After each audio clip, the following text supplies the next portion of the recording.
What's going on, creatives? So, I like doing photo manipulations, and so I decided rather than go to Midjourney to create the final result, I would use Midjourney as the inspiration to do a photo manipulation. And so, what I did was I got this image, and the reason I'm using this image is because it has few assets.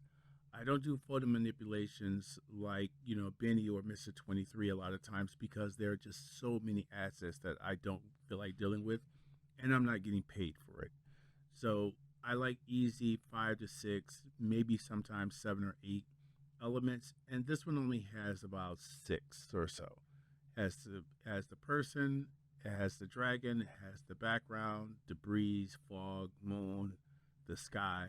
So fairly straightforward. This is the final result.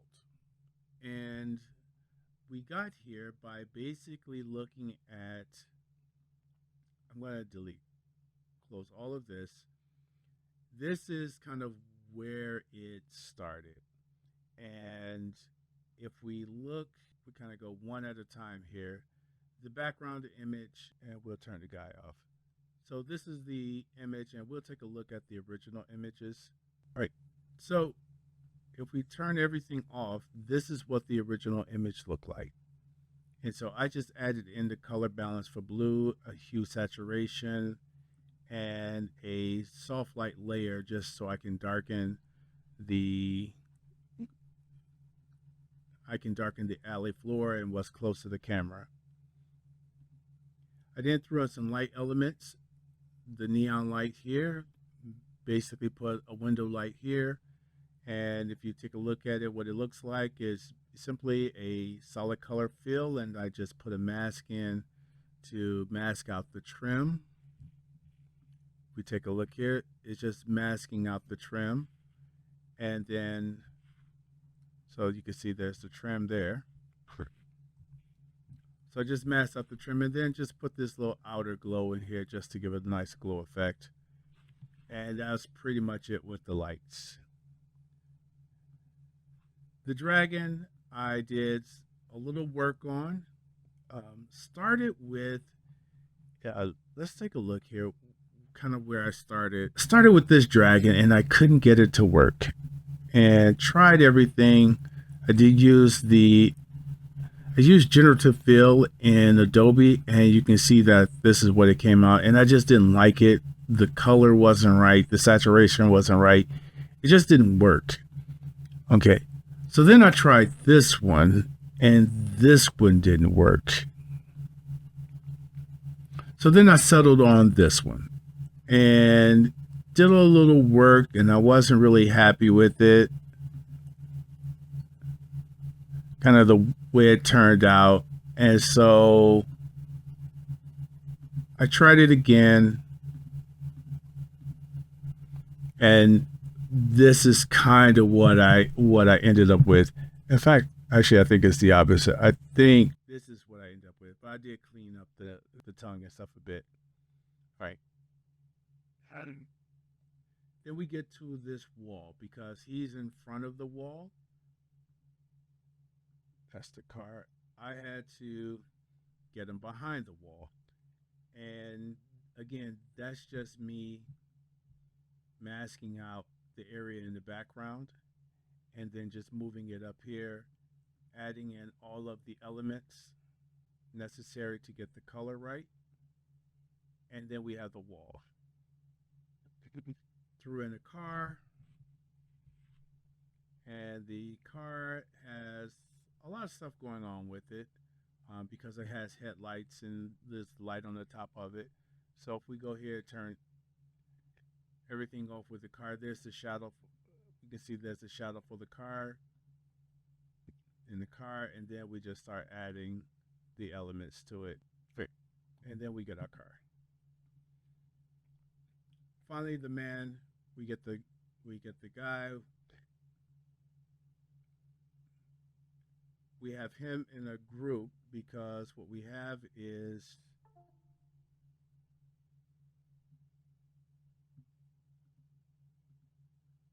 what we have here is we want to make sure that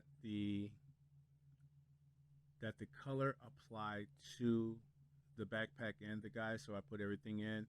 But essentially, I just have images from Unsplash, and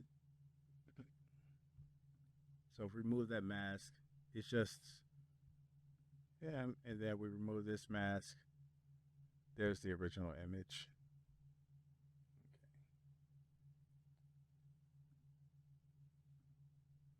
Finally, what we did was I put on a what we call a snap layer. We just basically Control Alt Shift E, place everything together, threw a couple of camera raw filters on it, kind of like get a cohesive look,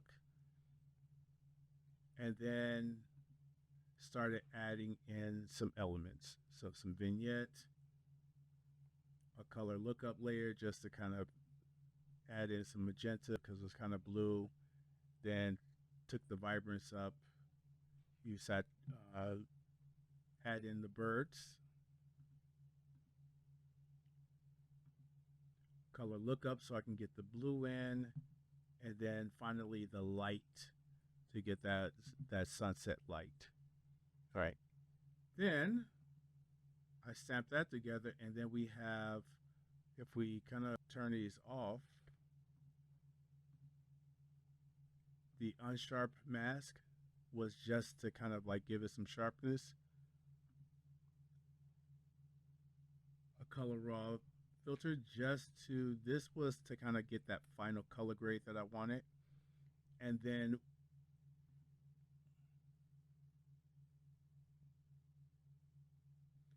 one more to kind of like bring the colors out. And then the final camera raw,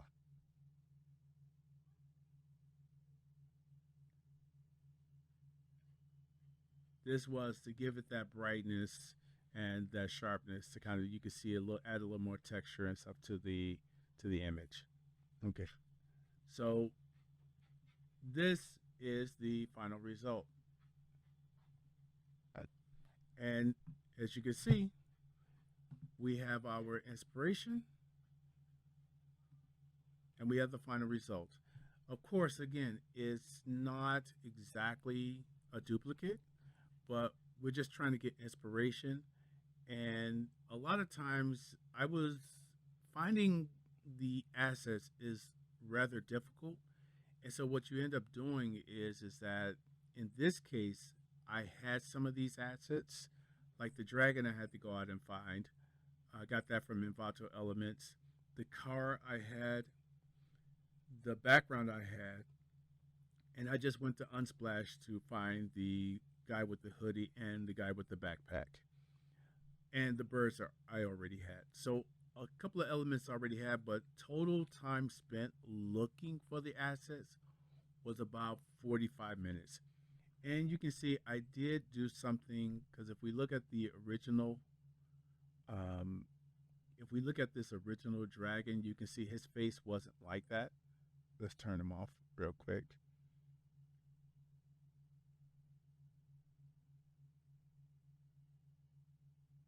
So for the dragon, I use Adobe's generative fill to change the face of the dragon. Let's see here. Let's go back to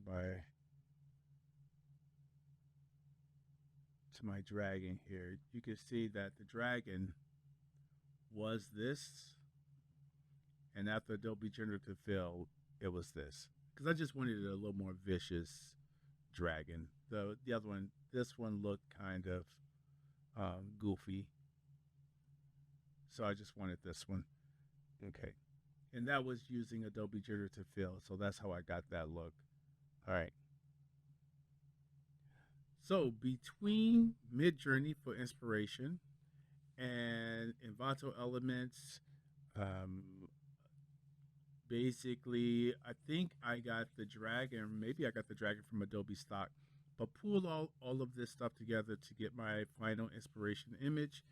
And it's one of those things where 45 minutes to find all the assets, put it together, about 4 hours of work. You can see it still needs a little work because I didn't get the tongue and stuff. But had I been particular, I would have done a little bit more with the lights over here. I would have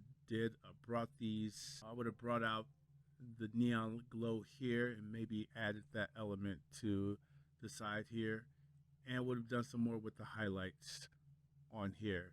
So another 2 hours of work, it would have really come together. And maybe I'll revisit this and add in the 2 hours, but this was just to kind of get that inspiration. So using Midjourney to find the inspiration and going out and finding the assets. I like doing projects like this because although I don't do this for my day job, it does allow me to stretch my skills a little bit in Photoshop. And that's the whole point of doing this. Rather than looking at a tutorial and following the tutorial to do a photo manipulation, I just kind of find the image I want and then uh, see if I can apply the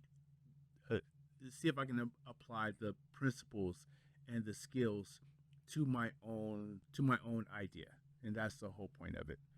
All right, so that's it. My hope is that you will at least use Midjourney to kind of look at going back to Photoshop and doing photo manipulations and learning Photoshop, but using AI to assist in that process. All right, we are done, and I'm out.